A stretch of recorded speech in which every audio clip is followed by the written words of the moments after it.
1933 शहर बर्लिन, जब में गफीर, हजारों लोग एक मैदान में जमा है, हाथ बुलंद है, एक नारा है। नारा क्या है? एक कौम, एक जबान, एक रहनुमा। रहनुमा कौन है?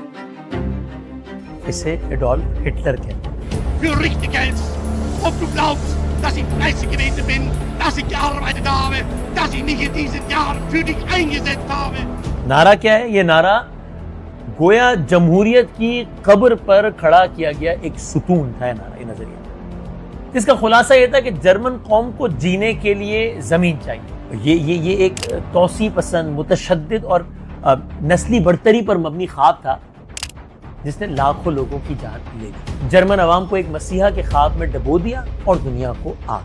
करीबन 91 साल बाद एक और मैदान, एक और नारा। अब की दफा नारा क्या है? एक भारत, एक कौम, एक धर्म। रहनुमा कौन है? इसे नरेंद्र मोदी कहते हैं। नजरिया क्या है? इसे अखंड भारत का नजरिया कहते हैं। जहां उस नजरिए ने, हिटलर वाले ने पोलैंड, चेकोस्लोवाकिया और ऑस्ट्रिया को निगला, वहीं अखंड भारत पाकिस्तान, बांग्लादेश, नेपाल, श्रीलंका, अफगानिस्तान सबको एक हिंदू रियासत के तहत लाने का दावा करता है। हिटलर क्या कहता था? आर्यन नस्ल सबसे बढ़तर है, ये उनका हक है कि वो हुकूमत करें।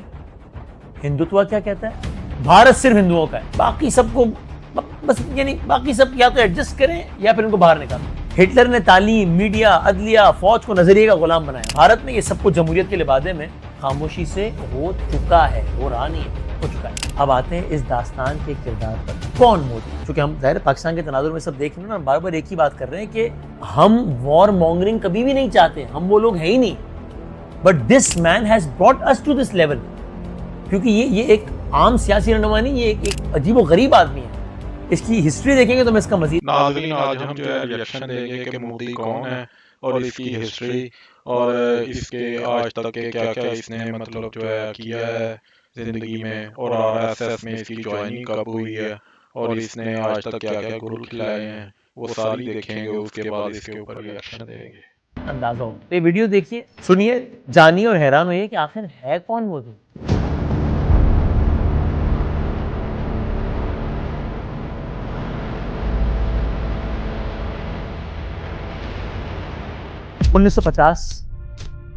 गुजरात, गुर्बत, जिसमें कोई मसला नहीं है, कोई ऐब नहीं है। चाय का धंधा, जिसमें कोई ऐब नहीं है। ये कहानी आपने 100 बार सुनी भी होगी, लेकिन असल कहानी यहाँ से शुरू नहीं हो रही मेरी दानिश में। असल कहानी शुरू होती है आरएसएस की शाखों से। यानी अभी ये नौ उम्र भी क्या कहूँ, अभी 8 साल है इसकी उम्र है, और इसने आरएसएस ज्वाइन की है मोदी ने। यानी इसको खाकी शॉर्ट्स या खाकी नेकर पहना दी गई और सिखाया क्या जा रहा है, हिंदुस्तान सिर्फ तब तक महफूज है जब तक वहाँ हिंदू है। फास्ट फॉरवर्ड करते हैं, अब साल है 1985, मोदी ने वर्दी बदली, खाकी शॉर्ट से कुर्ता पहना, और अब ये सीधा बीजेपी के वॉर रूम में जा घुसा है। आगे बढ़ते हैं। 1989 का भारत सियासी तौर पर बेचैन है, मजहबी तौर पर कशीदा है। उस वक्त की कांग्रेस में गवर्नमेंट थी, कांग्रेस की, वो गवर्नमेंट कमजोर हो गई थी, और उस वक्त बीजेपी 2 सीटों की पार्टी थी, 2 सीटों की। इख्तिदार तक रसाई के लिए एक ऐसा रास्ता ढूंढ रही थी जो वोट को अकीदे से जोड़ दे, और यूं छेड़ी गई राम मंदिर तहरीक। राम मंदिर अयोध्या में बाबरी मस्जिद के खिलाफ एक संग बुनियाद। अयोध्या वो जगह है जहाँ हिंदू इंतहा पसंदों का दावा है कि ये वही मकाम है जहाँ भगवान राम पैदा हुए थे, और यहाँ मौजूद बाबरी मस्जिद एक गासिबाना यादगार है।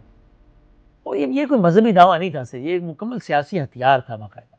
1989 वीएचपी सिंह परिवार और बीजेपी ने मुश्तरका तौर पर ऐलान किया था, हम यहाँ राम मंदिर बनाएंगे चाहे मस्जिद रहे या ना रहे, और मंदिर वही बनाएंगे।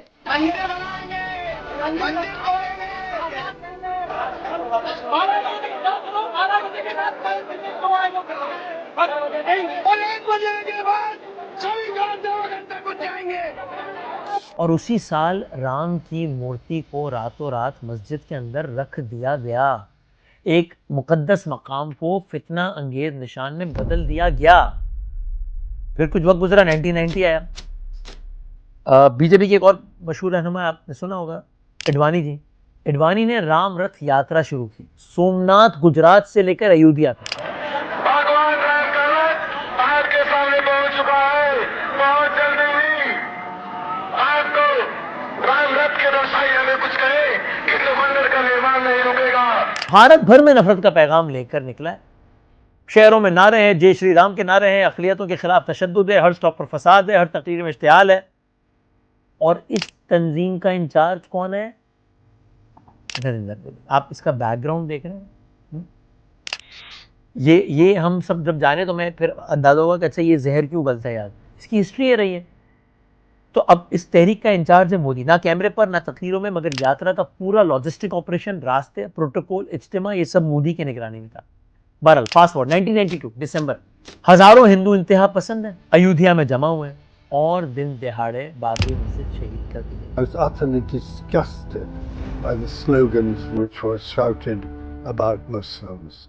I thought the whole incident was utterly deplorable, and I thought the feebleness and the response of the administration was simply disgraceful. इस पर एक अलग हम आपकी खिदमत में अर्ज़ करेंगे कि बाबरी मस्जिद की अपनी दास्तान क्या है, कैसे शहीद की गई, केस किस तरह चला, वो सारा मामला।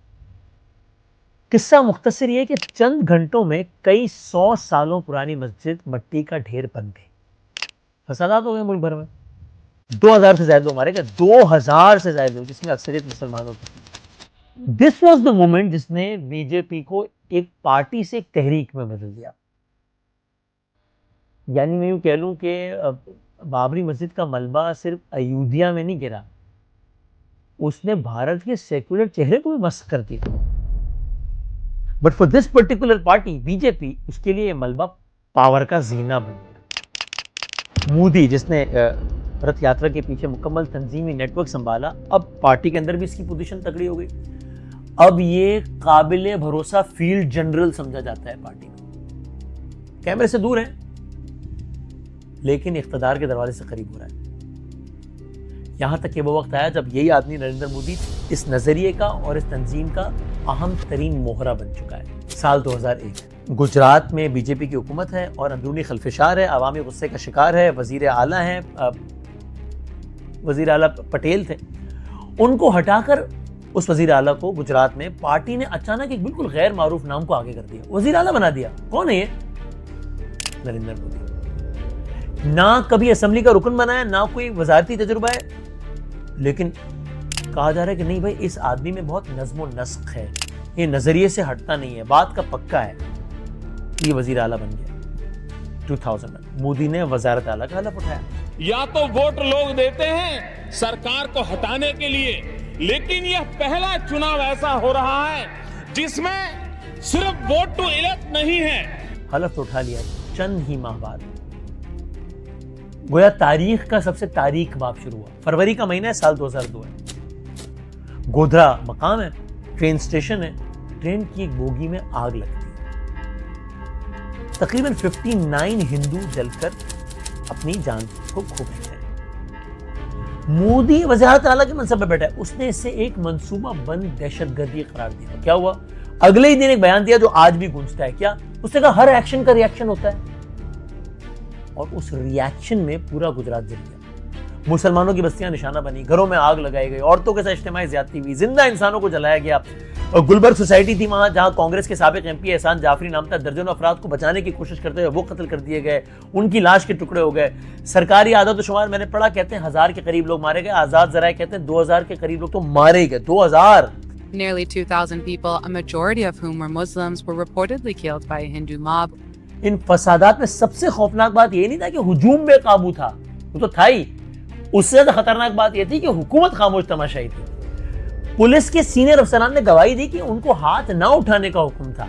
संजीव भट्ट, इंटेलिजेंस ऑफिसर, उन्होंने हल्फिया बयान दिया कि मोदी ने आला सतह इजलास में कहा हिंदुओं को अपना गुस्सा निकालने दो। And I always say, God bless them. You're saying this is a conspiracy of 2-3 people only? I have not said so.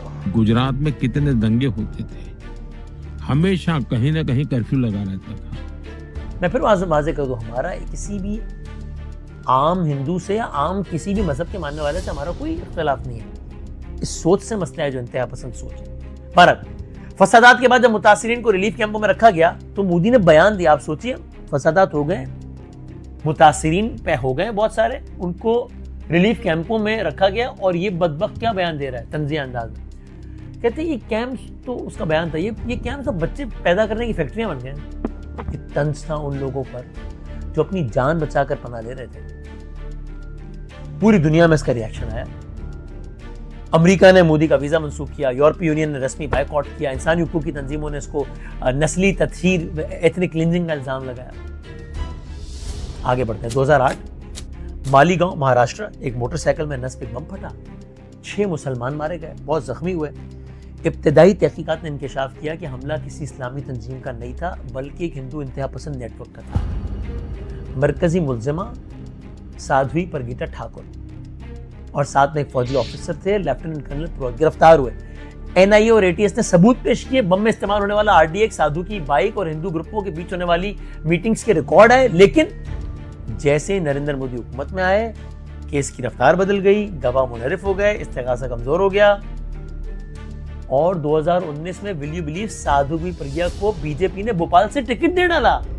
आज रुकने पार्लियामान है और खुद मोदी कहते हैं मैं प्रज्ञा जी को दिल से माफ ना करने वालों को माफ नहीं कर सकता। एक महिला को, वो भी एक साध्वी को, इस प्रकार से प्रताड़ित किया गया। अब भारत में, अब हम बस क्विकली इलेक्टोरल पॉलिटिक्स, भारत में नया नारा गूंज रहा है, मोदी है तो मुमकिन है। बीजेपी का नया नारा मोदी है तो मुमकिन है। या मोदी है तो मुमकिन है। क्यों? क्योंकि इस आदमी ने इन फसादात को अपनी मजबूत हिंदू लीडर की पहचान में बदल दिया है। अब मोदी ने फसादात के बाद एक नया लिबादा ओढ़ लिया, तरक्की का चेहरा। हाँ, गुजरात को मॉडल स्टेट बनाकर पेश किया जहां सरमायाकारी, सड़कें, बिजली, रोजगार के वादे हिंदू वोटर को लिभाते रहे। मीडिया में सिर्फ 2 तस्वीर दिखाई गई, एक मोदी हाथ जोड़कर मेहमानों का इस्तकबाल करते हैं और दूसरा सरमायाकारों के कतार। लेकिन हकीकत मईशत की तरक्की का ज्यादातर फायदा चंद बड़े बिजनेस ग्रुप्स को हुआ, अंबानी और इन लोगों। मुसलमानों की इक्तिसादी शराकत और नीचे चली गई। 2014 बीजेपी ने अब नरेंद्र मोदी को वजीर आजम का उम्मीदवार नामजद कर दिया। पूरी मुहिम एक चेहरे के गिर्द घूमी, चाय वाले का बेटा, करप्शन से पाक भारत, अच्छे दिन आएंगे, ये नारे थे। और ये बयानियां सोशल मीडिया, कॉर्पोरेट फंडिंग, रियासती सतह के प्रचार से इतना ताकतवर बनाया गया कि कांग्रेस और दीगर जमातें दफनी हो गई। लोकसभा में तारीखी अक्सरियत, नरेंद्र मोदी भारत के वजीर आजम बने। यही आदमी जो आप कहां से चला था, 8 साल का था, आरएसएस में गया था, उससे पहले चाय, वजीर आजम बन गया। पहली तकरीर, न खाऊंगा न खाने दूंगा। कौम को उम्मीद थी नया भारत उभरेगा, साफ, तेज, तरक्की पसंद। हुआ क्या? कुछ और हुआ। 2016 रात 8 बजे टीवी पर वजीर आजम नमूदार हुए, कहते हैं आज रात 12 बजे से 500 और 1000 रुपए के नोट बंद। क्यों? एक काला धन रोकने के लिए, दहशतगर्दी की फंडिंग खत्म करने के लिए, जाली नोटों का सफाया करने के लिए। हकीकत क्या थी? 86% करेंसी रातों रात कागज का टुकड़ा बन गई। जाहिर है बैंकों के बाहर कतारें, एटीएम खाली, हजारों छोटे कारोबार तबाह, 100 से ज्यादा लोग कतार में दम तोड़ गए। 99% नोट वापस बैंक में आ गए, यानी काला धन था ही नहीं, पहले सफेद कर लिया गया था। 2015 मोदी साहब फ्रांस का दौरा करते हैं। इसी दौरे में अचानक ऐलान होता है भारत फ्रांस से 36 राफेल लड़ाके तैयारे खरीदेगा। पुराना सौदा कुछ और था, 126 तैयार है, जिनमें से 108 भारत में हिंदुस्तान एरोनॉटिक्स लिमिटेड ने बनाने थे। मोदी सरकार ने वो सौदा खत्म किया। आज भी इस पर करप्शन की बात होती है। 36 तैयार शुदा तैयारे खरीदने का मुआहदा किया, तकरीबन 59,000 करोड़ रुपए में, यानी तैयारे कम, कीमत 3 गुना ज्यादा। हैरत की बात, वो HAL हिंदुस्तान एरोनॉटिक्स को हटाकर अनिल अंबानी की कंपनी रिलायंस डिफेंस को पार्टनर बना दिया गया, जिसको इससे पहले तैयारे बनाने का तजुर्बा भी नहीं था। अनिल अंबानी ने जिंदगी भर हवाई जहाज नहीं बनाया है। आज कह रहे हैं बीजेपी के लोग कि ये राफेल में जब तक मोदी है ना, की कहकीकात हो ही नहीं सकती। राहुल गांधी ने पार्लियामेंट में सवाल उठाया, ये सौदा मुल्क की सिक्योरिटी का था या दोस्तों की तिजोरियां भरने का सौदा था? उन्होंने नारा दिया चौकीदार चोर है। चौकीदार प्रधानमंत्री बनता है, डायरेक्ट भैया हवाई जहाज में जाता है फ्रांस। और उस राफेल का हाल 2025 में पूरी दुनिया ने देख लिया। उस वक्त 2018 में मामला सुप्रीम कोर्ट गया, हुकूमत ने कहा सीक्रेट है, सवाल ना उठाए। सुप्रीम कोर्ट ने कहा बदउनवानी का कोई वाज़ेह सबूत नहीं, मामला बंद हो गया। लेकिन फ्रांस में कहानी खत्म नहीं हुई। जुलाई 2021 फ्रांस में बाकायदा अदालती तहकीकात शुरू हुई। पेरिस में जो मकामी एंटी करप्शन कोर्ट है, उसने कहा राफेल डील में मुमकिन किकबैक्स और ब्रोकरेज की मुकम्मल तफ्तीश होगी। सहाफियों ने इंकशाफ किया रिलायंस डिफेंस को 1.1 मिलियन यूरो का गिफ्ट दिया गया था। एक ऐसी कंपनी जिसने कभी जंगी जहाज उड़ाया ही नहीं था, बनाया ही नहीं था। और भारत में हुकूमत ने तहकीकात का मुतालबा मुस्तरद कर दिया, खामोशी। और आज भी फ्रांस की फौज का तर्जुमान ने कहा कि हम चाहते हैं कि जरा इस मामले का जायजा लें। आज भी बैनुल-अक़वामी जरीदे रिपोर्ट कर रहे हैं कि नई दिल्ली ने फ्रांस के मुतालिका लोगों को राफेल विजिट करने की इजाजत सिक्योरिटी रीजंस का बहाना बनाकर देने से इनकार कर दिया है। खैर, तो ये राफेल का सौदा मोदी सरकार की सबसे बड़ी दिफाई डील थी और सबसे खामोश कर दी गई। एक तरफ यानी फ्रांसीसी अदालतें तफ्तीश कर रही थी, दूसरी तरफ भारत में मीडिया ने मौजू बदल दिया और अवाम चौकीदार चोर है से लेकर मोदी है तो मुमकिन है तक भूल चुकी थी कि सवाल क्या था। 2019 इलेक्शन में 2 महीने बाकी है। मोदी सरकार पर तनकीद बढ़ गई है, मईशत कमजोर है, बेरोजगारी बुलंद है, किसान सड़कों पर है। एक धमाका पुलवामा।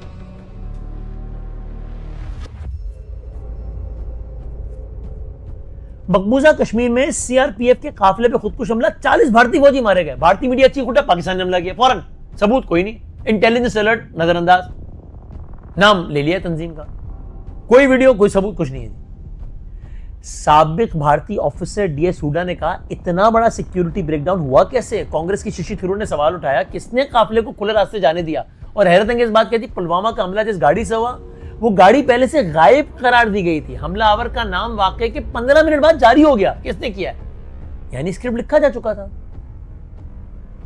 इलेक्शन चुनाव ना आने वाला है 26 फरवरी। भारत ने खैबर पख्तूनख्वा के बालाकोट पर एयर स्ट्राइक की, कहा गया 350 दहशतगर्द मारे गए। ग्राउंड पे एक जरक गिरा हुआ था। 350 ये क्लेम कर रहे हैं कि हमने वहां पे टेररिस्ट मारे हैं। मैं कहता हूं 10 भी होते तो उनकी डेड बॉडी, कि उनके जनाजे, कोई उनकी blood, the spot is open for anybody and everybody. कोई लाशें नहीं, कोई मलबा नहीं, कुछ नहीं, लेकिन एक शोर करना था। न्यूयॉर्क टाइम्स, रॉयटर्स, बीबीसी सब ने रिपोर्ट किया कि कोई कैंप नहीं था, लेकिन भारतीय चैनल्स ने उसे सर्जिकल स्ट्राइक 2 का नाम दिया और मोदी को फायदा हो गया। बालाकोट के फौरन बाद उसकी मकबूलियत आसमान में पहुंच गई। हर रैली में 3 लफ्ज़ थे, पुलवामा बदला पाकिस्तान, पुलवामा बदला पाकिस्तान। और मोदी ने कहा ये है नया भारत, ये घर में घुस के मारता है। नतीजा 2019 के इंतखाबात में मोदी पहले से भी ज्यादा अक्सरियत के साथ वापस आ गया। एक ऐसा वाकया जिसके सवाल पूछने पर भी गद्दारी का लेबल लगता था, इंतखाबी फतह का नारा बन गया। पुलवामा से लेकर बालाकोट तक ये सिर्फ फौजी कार्रवाई नहीं थी, एक नजरियाती स्टेट था जहां दुश्मन की पहचान, कौमी फखर, सियासी इख्तियार सबको एक नैरेटिव में बांध दिया गया। और इस नैरेटिव का सबसे बड़ा अदब कौन था? पाकिस्तान। 2019 की दूसरी मुद्दत के साथ मोदी सिर्फ वजीर आजम नहीं, अब वो एक अलग ही मामला बन गया था। पहला वार था जम्मू कश्मीर पर, फिर 2019 आधी रात को फौजें वादी में उतार दी गई, इंटरनेट बंद, वही रहनुमा बंद, अगली सुबह आर्टिकल 370 मनसूख। क्या मतलब? कश्मीर जिसको आईनी खुद मुख्तारी हासिल थी अब बराह रास्त दिल्ली के कंट्रोल में आ गया। कोई पार्लिमानी बहस नहीं हुई, कोई कश्मीरी राय नहीं, हुक्म और खामोशी। कुछ ही महीनों बाद अगला कदम उठाया गया, NRC, national register of citizens, registration of citizen, और सीए। पहली बार भारत के आईन में शहरियत का पैमाना मजहब बना दिया गया, यानी अगर आप हिंदू, सिख, ईसाई या कोई और है तो पना मुमकिन है, मुसलमान है तो सवाल शुरू होता है, सबूत दिखाओ वरना मुल्क छोड़ दो। ये कानून सिर्फ गैर आईनी नहीं, 20 करोड़ भारतीय मुसलमानों के लिए मानी एक नफसियाती हमला था उन पे। अब शायद हमें समझने में बेहतर आइडिया हो जो हमने इस वीडियो के आगाज में आपकी खिदमत में हिटलर, नाजी, जर्मनी, नस्ल परस्ती का जिक्र किया। क्यों कहते हैं? क्यों? जब शहरियत का पैमाना मजहब बन जाए, जब कानून किसी मखसूस अकीदे के लिए हो, जब एक कौम को बाकियों से पाक करने की मुहिम चले, तो ये सिर्फ कानून साजी नहीं, तारीख का दोहराना है। फरवरी 2020 दिल्ली में सीए के खिलाफ पुरअमन मुजाहरे जारी थे। अचानक क्या हुआ? हंगामे, तशद्दुद, आग, मस्जिदें जला दी गई, घरों पर झंडे गाड़े गए, 53 लोग मारे गए, अक्सरियत मुसलमान। वीडियो में देखा गया पुलिस खामोश खड़ी है, हुजूम नारे लगा रहा है, जय श्री राम। सारे ये फसाद नहीं था, रियासती पैगाम था। मुखालिफत करोगे तो जलाए जाओगे। बुरहान मानी आपको याद होंगे। फिर अदलिया, मीडिया सब मोदी के माथे है। गोदी मीडिया एक इस्तिलाह नहीं, भारत का ऑफिशियल चैनल बन गया है। अदलिया, बाबरी मस्जिद पर फैसला आता है, कहा जाता है गलती हुई, मगर कहा जाता है गलती हुई, जमीन राम मंदिर को दे दी। रियासत का हर सुतून अब सिर्फ एक नजरिए की खिदमत कर रहा है। हिंदुत्व, जमहूरियत में मीडिया सवाल करता है, अदालत तहफ़्फ़ुज़ देती है, पार्लियामेंट नुमाइंदगी करती है। मोदी के भारत में मीडिया गोदी मीडिया है, सवाल नहीं उठाता, तारीफ करता है, हर रात टीवी स्क्रीन पर एक ही हदफ है, पाकिस्तान मुसलमान इख्तिलाफ रहा है। अब सवाल ये नहीं रहा कि अखंड भारत महज एक नजरिया है, अब ये एक बाकायदा रियासती पॉलिसी है। नक्शे बदल रहे हैं, निसाब बदल रहे हैं, नई नस्ल को सिखाया जा रहा है कि बस हिंदू राष्ट्र है, मुकद्दस है, बाकी सब बेकार। यही वजह है कि पाकिस्तान सिर्फ एक मुल्क नहीं, भारत के लिए एक नजरियाती इनकार है। और फिर आया 2025 में मोदी के सियासी करियर का अहम रुख, जब पाकिस्तान ने राफेल गिराया। जंगी जुनून का सवार मोदी, तशद्दुद को फरोग देने की आदत से मजबूर मोदी बैनुल अक़वामी सतह पर फिर से बुरी तरह एक्सपोज हुआ। भारत के अंदर से मोदी मुखालिफ आवाजें आना शुरू हुई। अब एक अवामी जलसे में मोदी ने ऐलान किया, हम पाकिस्तान का पानी बंद कर देंगे। टेरर और ट्रेड एक साथ नहीं चल सकते और पानी और खून भी एक साथ नहीं बह सकता। रोटी खाओ वरना मेरी गोली तो है ही। रोटी खाओ वरना मेरी गोली तो है। दुनिया का कौन सा लीडर, कौन सा वज़ीर आज़म ये बयान देता है? किस किस्म का मस्खरापन है ये? पानी बंद करना धमकी नहीं, क्लाइमेट टेररिज्म का ऐलान है। बैनुल अक़वामी क़वानीन, जनीवा कन्वेंशन, अक़वाम मुत्तहिदा की वाटर वॉर, ये सब की सरी खिलाफ वर्जी है। तो बस आखिर कौन मोदी? एक चाय बेचने वाला, एक लीडर, या एक ऐसा नजरिया जो जमहूरियत के भेस में फाशिज्म बेच रहा है? ये सिर्फ एक लीडर की कहानी नहीं है, एक सोच की कहानी है, अखंड भारत की कहानी है, जो मोदी का ख्वाब है। और ये ख्वाब मुकम्मल करने के लिए फिल्मों में मुसलमान विलन है, निसाब में मुग़ल दौर को सिया है, मीडिया में पाकिस्तान को दुश्मन है। ये सब वो तरीके जो हिटलर ने आजमाए थे उस ज़माने में।